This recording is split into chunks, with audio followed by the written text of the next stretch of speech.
यीशु मसीह की कलीसिया परमेश्वर के नाम को महिमा देते हैं इस समय के लिए जो परमेश्वर ने ये मौका को दिया कि कुछ समय हम परमेश्वर के वचन की ओर जाएं और देखें कि परमेश्वर हमसे क्या बातें करना चाहता है। तो आइए हम सबसे पहले प्रार्थना में जाएंगे। आइए हम प्रार्थना करें। पिता परमेश्वर, हम आपके नाम को ऊंचा उठाते पिता परमेश्वर, हम धन्यवाद देते हैं प्रभु, क्योंकि आप धन्यवाद के योग्य है पिता परमेश्वर। अभी जब हम वचन की ओर जाते पिता, हमें से प्रत्येक के हृदय को आप खोलिए पिता परमेश्वर, आपकी आवाज को सुनने के लिए, आपकी उस आज्ञा को पूरा करने के लिए पिता परमेश्वर आप हमारी सहायता करें पिता। यहाँ उपस्थित बैठे सभी लोगों को पिता हम आपके लोग में समर्पित करते हैं, आपका प्रभु चिन्हांकन को मांगते पिता परमेश्वर। हाँ प्रभु पिता परमेश्वर, आप बातें करें उनसे, हम आपके नाम को महिमा देते हैं, मांगते इस प्रार्थना को यीशु मसीह के नाम से, आमीन। तो धन्यवाद, परमेश्वर के नाम को महिमा देते हैं। और हमें पता है कि हम लोग मसीह जीवन में आगे बढ़ रहे हैं, और जब हम जानते हैं कि ऐसे लॉकडाउन के समय में और बहुत ये हमारे लिए वो परखे जाने का समय है, हमारे लिए चुनाव का समय है कि हम परमेश्वर को क्या महत्व दे रहे हैं, परमेश्वर को क्या स्थान दे रहे हैं, क्योंकि ऐसे समय में हमें कोई देखने नहीं आ रहा। हमारा खुद का चुनाव है कि हम वचन सुने ना सुने, ये हमारे ऊपर में है। सो हम एक मसीही दौड़ में हैं, हमें पता है। और जब हम मसीही दौड़ को दौड़ते हैं, क्योंकि हमें वो इनाम को लेना है, तो कई बार होता है हमारे जीवन में कि जब मसीह दौड़ को हम दौड़ते हैं तो कोई छोटा बड़ा चूक हमारे जीवन से होता है, और कहीं एक चूक जो हमारे जीवन में असफलता को और उस दौड़ को पूरा करने में बाधा बनता है, वो दौड़ को पूरा करने में, वो इनाम को पाने में रुकावट बनता है। एक चूक जो है हमें परमेश्वर के विरोध में खड़ा कर सकता है। सो हम देखेंगे जैसा याकूब 3:2 में लिखा है कि इसलिए कि हम सब बहुत बार चूक जाते, बहुत बार चूक जाते, क्योंकि हम इंसान हैं और हम कई बार अपने जीवन में सब कुछ अच्छा करते हैं, लेकिन कुछ एक बात में हम क्या होते हैं, चूक जाते हैं। हम उसी चूक में से एक बात को देखेंगे जिसका नाम है कि मेरा वायदा परमेश्वर के लिए। मेरा वायदा परमेश्वर के लिए। हम कई बार हम परमेश्वर से वायदा करते हैं, हम परमेश्वर को कहते हैं कि परमेश्वर हाँ मैं आपके लिए ऐसा करूंगा, मैं आपके लिए ऐसा करूंगी। कभी जब हम परेशानी में होते हैं, कभी जब हम प्रॉब्लम में फंसे होते हैं, या फिर ऐसे ही तो हम परमेश्वर को कहते हैं कि यदि परमेश्वर मेरे जीवन में आप ऐसा परिस्थिति को बदल देंगे तो मैं अपने जीवन के द्वारा ऐसा करूंगी, या मैं आपको ऐसा करूंगा, या मैं ऐसा दूंगा। उसके बाद क्या होता है, परमेश्वर हमारा जब परेशानी से हमें निकाल देता है, तो क्या सच में हमने उस वायदे को पूरा किया? क्या सच में हमने जो जिस हृदय के साथ परमेश्वर से कहा था कि मैं अपने वायदे को पूरा करूंगा, क्या हमने किया? सो हम लोग ऐसा करके हम लोग जैसे वचन निकालेंगे व्यवस्था विवरण 23:21। अगर हम उस वायदे को नहीं पूरा करें तो शायद हम कुछ गड़बड़ कर रहे हैं। व्यवस्था विवरण 23:21 में क्या लिखा हम लोग देखेंगे। व्यवस्था विवरण 23 अध्याय उसका 21 पद। जब तू अपने परमेश्वर यहोवा के लिए मन्नत माने तो उसे पूरी करने में विलम्ब ना करना, क्योंकि तेरा परमेश्वर यहोवा उसे निश्चय तुझसे ले लेगा और विलम्ब करने से तू पापी ठहरेगा। विलम्ब करने से तू पापी ठहरेगा। यहाँ पर बोल रहा, जब परमेश्वर से तू मन्नत माने तो उसे पूरी करने में विलम्ब ना करना। जब परमेश्वर से कोई वायदा करे तो उसे पूरा करने में विलम्ब नहीं करना। निश्चय है कि वो परमेश्वर तुझसे ले लेगा और देर करने से परमेश्वर क्या करेगा? हम परमेश्वर की दृष्टि में देर करने से पापी ठहरेंगे। हम जो चूक कर जाते हैं, मसीह दौड़ में दौड़ रहे हैं, बहुत अच्छा है, परमेश्वर हमारे परिस्थितियों से निकाल देता है। जब हमारे सम्मुख में कुछ ऐसा तूफान का समय होता है, हम घबराते हैं, परमेश्वर से कहते हैं, परमेश्वर निकाल देता है और हम परमेश्वर को धन्यवाद देते हैं। लेकिन उस वायदे को कहीं ना कहीं हम पूरा नहीं करते। अगर हम वायदे को पूरा नहीं करते तो हम क्या हो रहे हैं? पापी ठहर रहे। परमेश्वर के नजरों में हम क्या हो रहे? पापी ठहर रहे। सो आइए एक व्यक्ति के बारे में हम देखेंगे जिसने मन्नत माना और उसको पूरा किया। सो हम लोग न्यायों की पुस्तक से देखेंगे, न्यायों की पुस्तक उसका 11 अध्याय, उसका 30 और 31। न्यायों उसका 11 अध्याय और 30 और 31 वचन। और यिप्तह ने यह कहकर यहोवा की मन्नत मानी, यदि तू निसंदेह अम्मोनियों को मेरे हाथ में कर दे, तो जब मैं कुशल के साथ अम्मोनियों के पास से लौट आऊं, तब जो कोई मेरे भेंट के लिए मेरे घर के द्वार से निकले वह यहोवा का ठहरेगा और मैं उसे होम बलि करके चढ़ाऊंगा। यहाँ एक यिप्तह नाम का व्यक्ति है ना, और वो मन्नत मान रहा है कि यदि अम्मोनियों के ऊपर से परमेश्वर विजय दिलाए तो मैं क्या करूंगा? जो पहला व्यक्ति भी नहीं, जो पहला मुझसे भेंट करने की ओर निकले, द्वार में मेरे घर से निकले, तो मैं क्या करूंगा? उसको होम बलि करके चढ़ाऊंगा। एक यिप्तह नाम का व्यक्ति, यिप्तह के बारे में अगर हम जानेंगे तो न्यायों उसका 11 का 1 और 2 हम लोग पढ़ेंगे। न्यायों उस 11 अध्याय उसका 1 और 2। यिप्तह नामक गिलादी बड़ा शूरवीर था और वह वेश्या का बेटा था, और गिलाद से यिप्तह उत्पन्न हुआ था। गिलाद की स्त्री के भी बेटे उत्पन्न हुए, और जब वे बड़े हो गए तब यिप्तह को यह कहकर निकाल दिया, तू तो पराई स्त्री का बेटा है, इस कारण हमारे पिता के घराने में कोई भाग ना पाएगा। सो यिप्तह नाम का एक व्यक्ति है जो गिलादी व्यक्ति और सूरवीर है। सबसे पहले यहाँ पे नाम दे रहा वो क्या है? सूरवीर है। उसके बाद बोला जा रहा है कि एक वेश्या का बेटा था, और जब उसका पिता जो गिलाद, उसकी स्त्री की जब बेटे हुए, जब वो लोग बड़े हुए, तो वो बोला, उनके जो भाई लोग है बोले कि तुम्हारा हमारे बीच में कोई भाग नहीं, और उसको निकाल दिए। यिप्तह एक सूरवीर व्यक्ति था, लेकिन अगर वो वेश्या का बेटा है तो उसमें उसका कोई गलती नहीं है, उसका कोई गलती नहीं था, उसको निकाल दिया। जब वो चला गया तो एक सूरवीर व्यक्ति अभी लुच्चे लड़कों के साथ में क्या कर रहा है? घूम रहा है। लुच्चा लड़का लोगों के साथ में, जो बेगारी में ऐसे घूमते रहते हैं, बदमाश लड़के लोग बोलते हैं, उनके साथ में क्या कर रहा है? घूम रहा है। वो सूरवीर है, अभी उनके साथ वो घूम रहा है। हमें भी परमेश्वर कोई ना कोई योग्यता को दिया है, कोई ना कोई गुण है। यिप्तह के अंदर में सूरवीर वाला गुण था, वो लड़ाई को जीत सकता था, उसको युद्ध में वो जीत हासिल करने में उसको आसानी होता, क्योंकि वो सूरवीर था।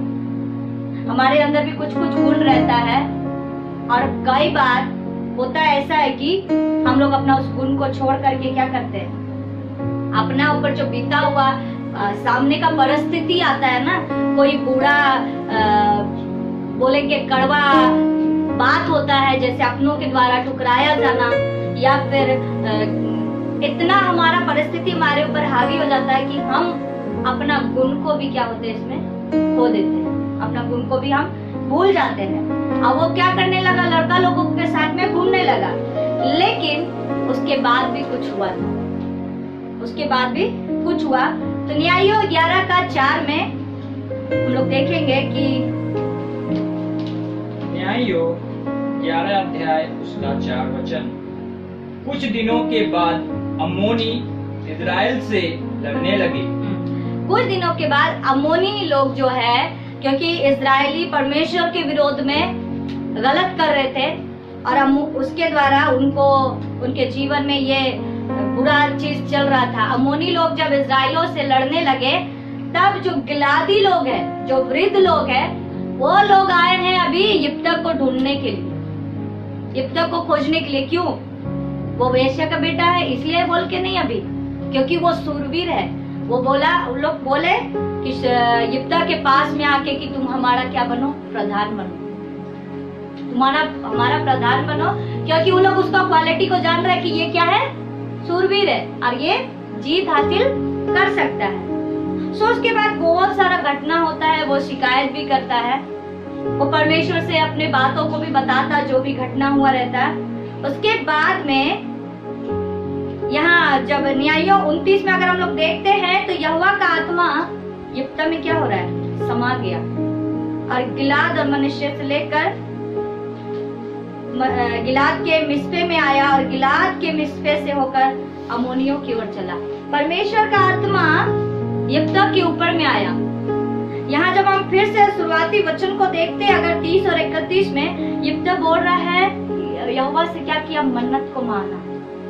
यहोवा से मन्नत को मानता है कि यदि तू निस्संदेह अम्मोनियों को मेरे हाथ में कर दे और मैं कुशल के साथ अम्मोनियों के पास से लौट जाऊं, तो जो मेरे द्वार से भेंट करने निकले।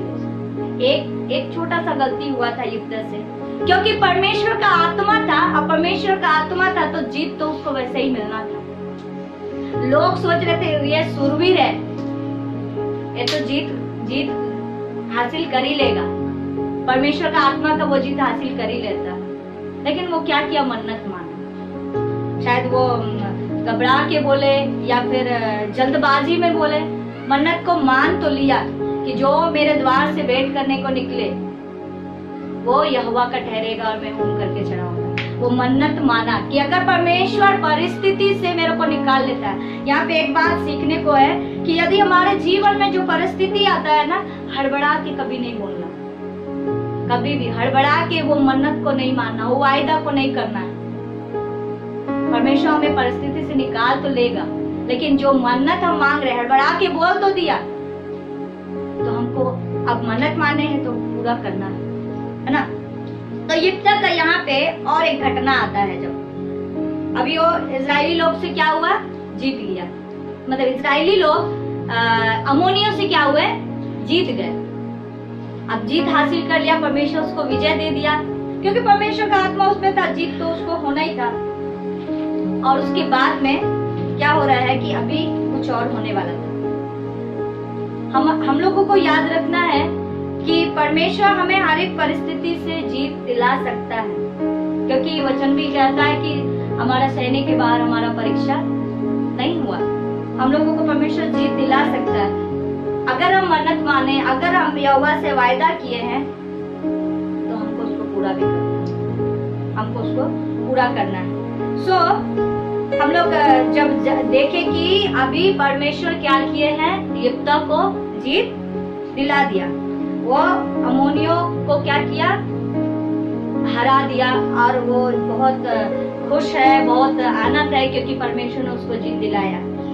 अब वो सोच रहा है कि हो सकता है उसका घर से कोई और आए, भेड़ आए, बकरी आए, कोई भी निकलेगा तो हो सकता है उसको भी बलि चढ़ाएंगे। लेकिन यहाँ पे कुछ और हुआ कि न्यायों का पुस्तक 11 का 34 और 35 हम लोग देखेंगे। पहले 34 पढ़ेंगे हम लोग। न्यायों 11 अध्याय उसका 34 वचन। तब यिप्तह मिस्पा को अपने घर आया, तब उसकी बेटी डफ बजाती और नाचती हुई उससे भेंट के लिए निकल आई। वह उसकी एकलौती थी, उसको छोड़ उसके ना तो कोई बेटा था और ना कोई बेटी।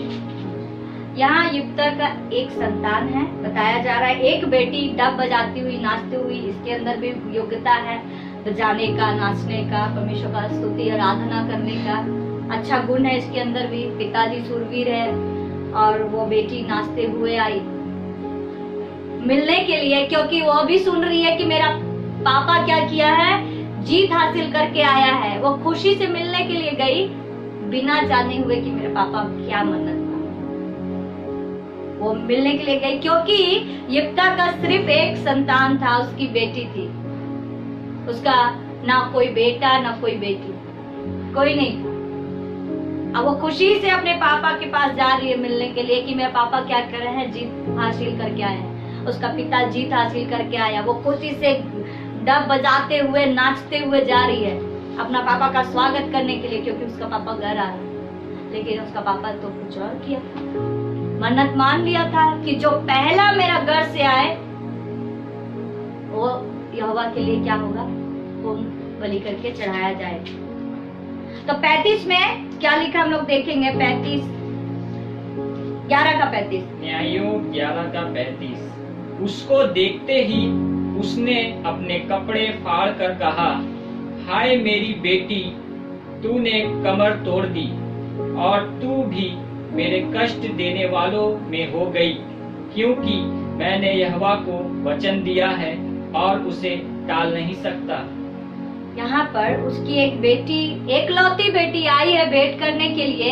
यिप्ता अपना वायदा को कर चुका, परमेश्वर को बोल चुका कि जो मेरे से भेंट करने के लिए निकलेगा वो यहोवा का होम बलि करके चढ़ाया जाएगा, हम उसको चढ़ाएंगे, क्योंकि वो परमेश्वर से वायदा कर चुका था। अपनी बेटी को वो बोल रहा है कि अब हम जो वायदा किए हैं, जो परमेश्वर को वचन दिए हैं, उसको हम क्या कर नहीं सकते हैं, टाल नहीं सकते, उसको टाल नहीं सकते। यिप्ता का यहाँ ये बात है, एक सूरवीर व्यक्ति का ये बात है कि हम उसको क्या नहीं कर सकते हैं, टाल नहीं सकते। हम लोग जब अपना परिस्थिति से जब बाहर निकलते हैं ना, हम लोग कई प्रकार का वायदा करते हैं, परमेश्वर को बोलते हैं अगर परमेश्वर ऐसा स्थिति, क्योंकि वो स्थिति हम लोग को बहुत जैसा लगता है हम दलदल में जा रहे हैं, जैसा लगता है कि हम अब खत्म हो जाएंगे, मेरा अस्तित्व खत्म हो जाएगा। कई बार हमारे जीवन में ऐसा उतार चढ़ाव आता है और हम लोग उसको क्या करते हैं, परमेश्वर से वायदा कर देते हैं, कभी कभार बिना सोचे समझे बोल देते हैं, हाँ परमेश्वर यदि आप ऐसा करें तो हम ऐसा कर देंगे। एक तो बिना सोचे समझे बोल देते हैं। लेकिन अगर वायदा किए हैं, हम ये नहीं बोल रहे हैं कि कुछ भी आप बोल दिया और वो पूरा करना, लेकिन हमको सोचना भी हम क्या वायदा कर रहे हैं। हम जो वायदा किए उसको पूरा भी करना, उसको पूरा भी करना। यहाँ यिप्ता बोला हम उसको क्या नहीं कर सकते हैं, टाल नहीं सकते। परमेश्वर हमारा जो परिस्थिति से निकाला, हम आनंदित हुए, हम परमेश्वर को महिमा दे रहे हैं, परमेश्वर को धन्यवाद दिए, गवाही दिए, परमेश्वर को महिमा दिए, बहुत अच्छा बात है, क्योंकि परमेश्वर हमें उस परिस्थिति से निकाला। हम नहीं मानते, वचन कहता है कि मन्नत का नहीं मानना भी सही है, नहीं मानो उससे, मतलब नहीं मान रहा तो कोई बुरा नहीं है उसमें, लेकिन अगर मन्नत माना है तो पूरा कर दो। हम लोग गवाही दिया, परमेश्वर को महिमा दिया, लेकिन जो वायदा किया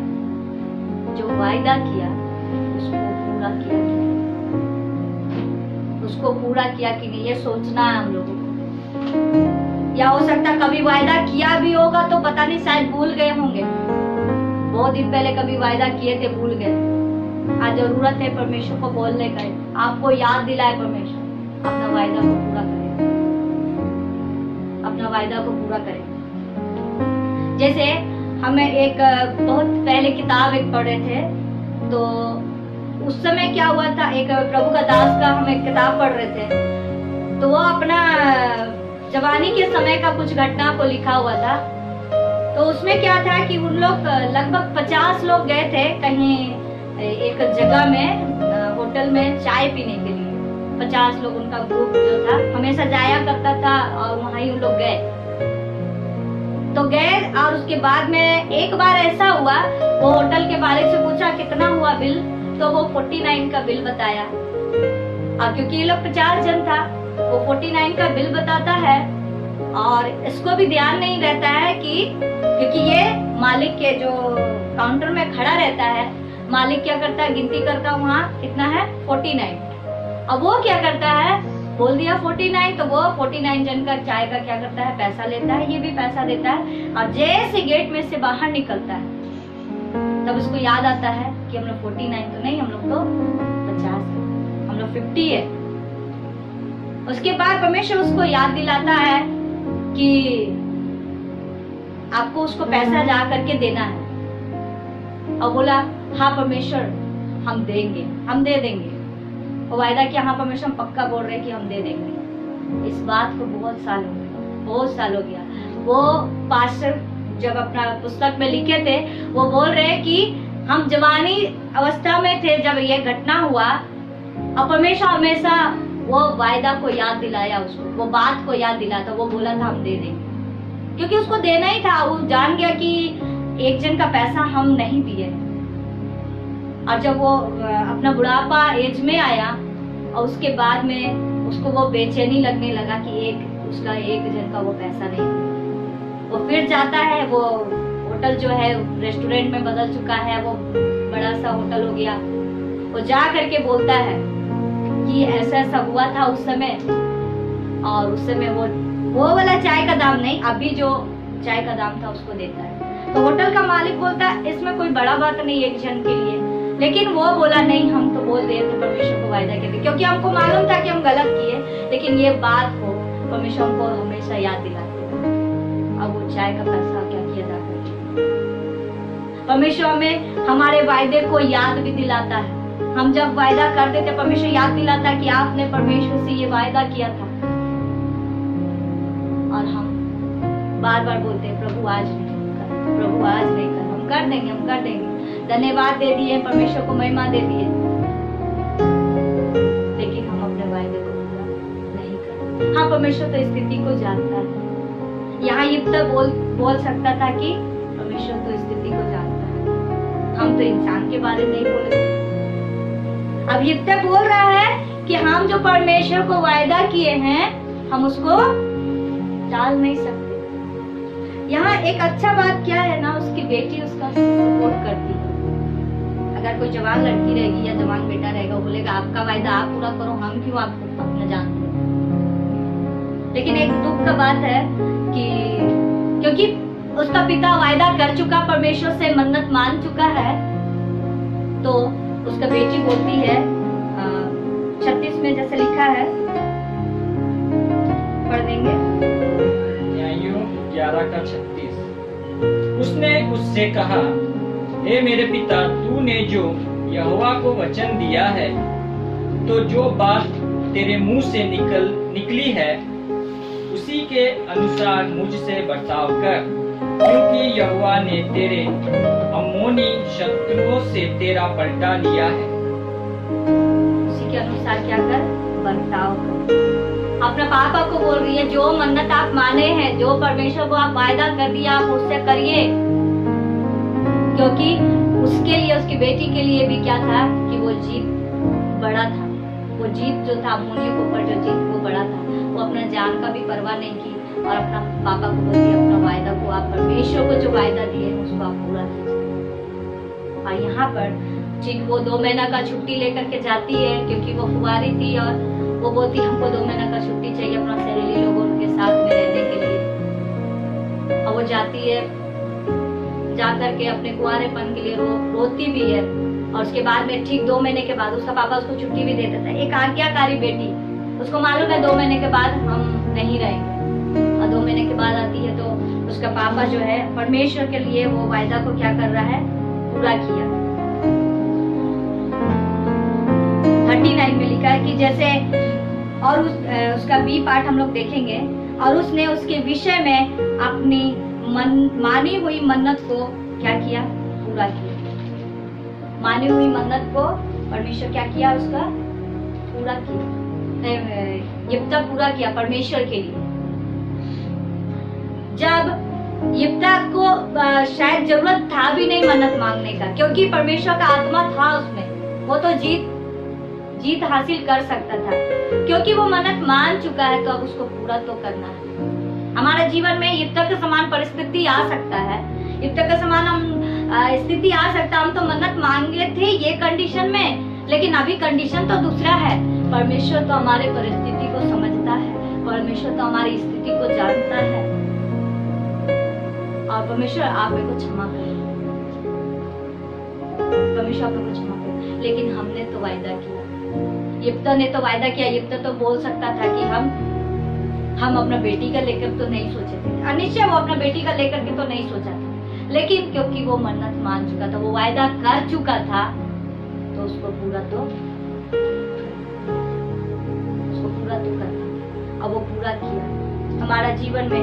हम परमेश्वर के लिए कितना काम कर रहे हैं ये मायने भी नहीं रखता। हम परमेश्वर के लिए कितना काम कर रहे हैं, लेकिन कैसा हृदय के साथ काम कर रहे हैं, कैसा मन का साथ काम कर रहे हैं। जो हम मसीह दौड़ में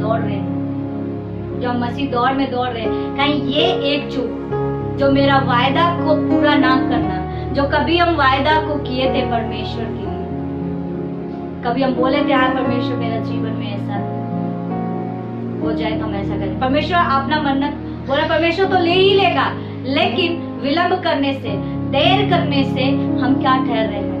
परमेश्वर के विरोध में हम खुद को खड़ा कर रहे हैं, परमेश्वर के विरोध में हम खुद को लेकर के जा रहे हैं, हम पापी ठहर रहे हैं। क्योंकि इंसान है, कई बार हमसे चूक होता है, हम मसीह दौड़ में क्या हो जाते हैं, कई बार गलती, हमारा दौड़ को दौड़ने में ये बाधा आता है कि ये एक चूक कि हम मसीह जीवन में जब आगे बढ़ रहे हैं, जब उस इनाम को पाने के लिए आगे बढ़ रहे हैं, जब अपना जीवन को जी रहे हैं, पता नहीं जीवन कितना समय का है, जब इस जीवन को जी रहे हैं, तो ये एक चूक कहीं हमको पापी न ठहरे। हमको याद करने का जरूरत है, याद करें कि क्या वायदा था जो हमने परमेश्वर से किया था। हम ये नहीं बोल रहे कि आप अपना बच्चा को लेकर के, अपने माता पिता को लेकर के आप ये कर दो, हम भी ऐसा करेंगे, यिप्तह तो किया, हम भी ऐसा करेंगे। वैसा नहीं, परमेश्वर ऐसा बलिदान नहीं चाहता। अपना जीवन को, अपना हृदय को बलिदान करने को बोलता, अपना पुराना स्वभाव को बलिदान करने को बोलता। क्या परमेश्वर मेरा पहला पुराना ऐसा था, हमको आप इस स्थिति से निकालिए, हम क्या करेंगे? हम अपना जीवन को आपको दे देंगे। एक प्रभु का दास के बारे में हम जानते हैं, शायद आप लोग भी जानते होंगे, वो आतंकवादी था,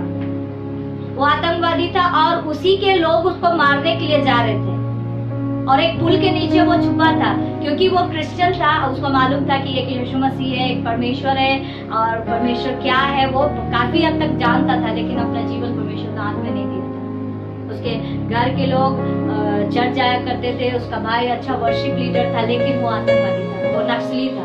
हमारा झारखंड के कोई पास्टर है, वो नक्सली था, और वो अब अपने गवाही में बताया कि जब उसके लोग उसको मारने के लिए आए तो वो परमेश्वर को पुकारा, यदि परमेश्वर आज आप मेरे जीवन को बचा लेंगे तो मैं अपना जीवन आपको सदा के लिए दे दूंगा, उसके बाद अंजाम चाहे जो भी हो। क्योंकि नक्सली था, वो इधर उधर भागता भी था, पुलिस से भागना है, इधर अपने लोगों से भाग रहा है। और उसी समय वो जब पुल के नीचे था, उसका भागने का कोई रास्ता नहीं था, परमेश्वर उसको बचाया। एक व्यक्ति कोई नाव लेकर के आया था, जो पुल के नीचे जब नदी में था, वो नाव लेकर के आया, और व्यक्ति उसका मदद किया उसको छुपाने में। और उसके बाद वो जान गया कि ये जीवन को मेरा बचाने वाला कौन है, परमेश्वर, क्योंकि उसका खुद लोग उसका विरोध में था। और उस समय वो क्या किया, देखा कि परमेश्वर मेरे को बचाया, अपना वायदा को क्या किया, पूरा करने। सबसे पहले वो पुलिस के पास गया, अपने आप को सरेंडर किया। उसको सजा हुआ उस साल का, उसका अच्छा व्यवहार देख करके उसका सजा कम करके उसको वापस छोड़ा गया। और अपना गवाही को वो बहुत अच्छे तरीके से बताते हैं कि मेरा जीवन ऐसा था और मैंने वायदा किया था परमेश्वर को कि मैं अपना जीवन को दे दूंगा, और उसने दिया। हमको याद करना है, हम लोग अपना जीवन तो दे दिए, लेकिन हम लोग कुछ तो वायदा किए होंगे, कभी तो वायदा किया है हम परमेश्वर को, जो अब तक पूरा नहीं हुआ। वो एक चूक हम लोग को याद करना, हम याद करें, क्योंकि वचन कहता है कि याकूब 3:2 जो दूसरा पार्ट में है, जो वचन में नहीं चूकता वही तो सिद्ध मनुष्य। हम लोगों को सिद्धता की ओर आगे बढ़ना है। इंसान है, कई बार गलती होता, गिरते हैं, लेकिन उठने वाला स्वभाव रखते हैं। सिद्धता की ओर आगे बढ़ना, तो हम लोगों को आज जानने का जरूरत है, अपना मन को हमको तैयार करने का जरूरत है, हमको ये स्वीकार करने का जरूरत है कि हम अब तक परमेश्वर आपका ये वायदा को पूरा नहीं किया। अब तक परमेश्वर हम अपना किया हुआ बात जो हम आपको बोले थे हम पूरा नहीं किए। परमेश्वर हम ये पूरा करेंगे। अगर याद नहीं है तो आप परमेश्वर से प्रार्थना करें कि परमेश्वर आपको याद दिलाए। परमेश्वर आपको याद दिलाएगा अपना वायदा जो आप परमेश्वर के लिए किया था, आपको याद दिलाएगा परमेश्वर। आप परमेश्वर से माफी मांगे कि परमेश्वर मैंने आपके विरोध में पाप किया, हमें को याद दिलाइए और हम अपने वायदे को पूरा करेंगे। अगर आप बोल रहे हैं कि वायदे को मैं पूरा करूंगा तो पूरा करना है। सिर्फ बोला भी प्रार्थना अगर हम करते, प्रार्थना करके खत्म नहीं हो जाता। हमको वो बात को याद रखना कि मैंने कुछ वायदा किया अपने परमेश्वर, मैंने कुछ वायदा किया, चाहे वो छोटा हो काम या बड़ा हो। यिप्तह के लिए जब वो लड़ाई को जीत करके आया वो बहुत खुश था, परमेश्वर उसको विजय दिलाया, बहुत खुश था। एक सूरवीर व्यक्ति, परमेश्वर का आत्मा उसमें था, लेकिन वो मन्नत मांगा, परमेश्वर उसको विजय दिलाया। वो मन्नत वो चाहे तो बोल भी सकता था कि हम तो अपने बेटे के लिए नहीं सोचा था, क्योंकि बाइबल कहता है वचन में लिखा एकलौता संतान था। तो एक पिता एक अपना बच्चा जो एकलौता संतान उसको कितना प्यार करे। वो बोल सकता था मेरा एकलौता संतान और तो मेरा कोई संतान नहीं, हम इसको नहीं बलिदान करेंगे, लेकिन वो किया क्योंकि वो वायदा किया था। उसके सामने बहुत बड़ा चुनाव था। वो बोल सकता था कि परमेश्वर आप तो मेरा स्थिति को जानते हैं, लेकिन वो नहीं बोला ऐसा, उसने अपने वायदे को पूरा किया। यिप्तह का जैसे हमारे जीवन में परिस्थिति नहीं आएगा, नहीं होगा शायद। यिप्तह का समान जैसे वो स्थिति में था अपनी बेटी को होम बलि करके चढ़ाने के लिए, ऐसा स्थिति तो हमारे जीवन में नहीं होगा, उससे कम ही होगा। परमेश्वर चाहता है, हो सकता है हमारे जीवन का कोई एक पार्ट जो अब तक हमारे हृदय का कोई एक भाग जो अब तक हम परमेश्वर को नहीं दिए, हमको देने का जरूरत है। अब तक हो सकता हम अपना जीवन तो दे दिया परमेश्वर को, हम सेवकाई तो कर रहे हैं, अच्छा जीवन, मसीह जीवन, मेरा जीवन बदल गया, ऐसा कर भी रहे हैं, लेकिन कोई एक भाग है जो हमारे दिल का कोना में जो अब तक परमेश्वर को हम नहीं दिए, जो परमेश्वर को कभी वायदा किए थे कि मेरा प्रभु यीशु मैं आपको सब कुछ देता हूँ। गाना का जो गाना हम लोग गाते हैं, यीशु को मैं सब कुछ देता हूँ प्रभु मैं सब कुछ देता हूँ, लेकिन अब तक वो पूरा नहीं किया, वो सब कुछ नहीं दिया। तो आज हम अपने मन को तैयार करें, आज अपने मन को तैयार करें कि हम सब कुछ परमेश्वर को दें, अपने वो वायदे को पूरा करें जो हमने अपने परमेश्वर से किया, अपने वो वायदे को पूरा करें। सो आइए हम प्रार्थना में जाएंगे, हम अपने मनों को तैयार करें, हम प्रार्थना में जाएं या परमेश्वर से बोले कि परमेश्वर हमको याद दिलाइए कि मेरा वायदा क्या है, और परमेश्वर से माफी मांगे और उस वायदे को करने के लिए अपने कदम को बढ़ाएं, ताकि जो मसीह दौड़ में हम लोग को ये छोटा छोटा जो चूक हमको मसीह दौड़ में गिरा सकता है, हमको पीछे ले जा सकता है, हम ये हार नहीं जाए। बस इस दौड़ को हम क्या करें, पूरा करें। ये छोटा छोटा चूक जो है इसको हम लोग सिद्धता की ओर हम आगे बढ़ते जाए, हम इस बात को पूरा करें, अपने वायदे को पूरा करें। सो आइए हम प्रार्थना करेंगे। पिता परमेश्वर, हम आपके नाम को महिमा देते हैं। पिता परमेश्वर, आपने बातें किया हमसे कि पिता परमेश्वर जो वायदा हमने आपसे किया था हम अब तक अगर पूरा नहीं किए, पिता प्रभु आप सहायता करें पिता परमेश्वर कि हम अपने वायदे को पूरा कर सकें। प्रभु अगर हमें याद नहीं है पिता परमेश्वर अपना वायदा, पवित्र आत्मा आप हमें याद दिलाइए ताकि हम अपने वायदे को पूरा करें। हमें क्षमा करिए कि हम अब तक अपने वायदे को पूरा करने में असमर्थ थे, हम वायदे को पूरा नहीं किए, देर किए परमेश्वर, हम पछताते हैं पिता, हमें क्षमा करें। हाँ प्रभु जी, हम आपसे वादा करते प्रभु जी। हाँ प्रभु, हम ये कहते हैं कि हम अपने उस वायदे को पूरा करेंगे जो एक समय हमने आपके सम्मुख में रखा था। प्रभु हम अपने वायदे को पूरा करते हैं पिता परमेश्वर। आप सहायता कीजिए परमेश्वर, आप सहायता कीजिए प्रभु। हम अपना जीवन का वो पूरा भाग हम आपको देते हैं, वो पूरा समय हम आपको देते हैं। आपको महिमा मिले। धन्यवाद करते प्रभु जी, धन्यवाद करते कि आपने प्रार्थना को सुना है। धन्यवाद के साथ मानो यीशु मसीह के नाम से।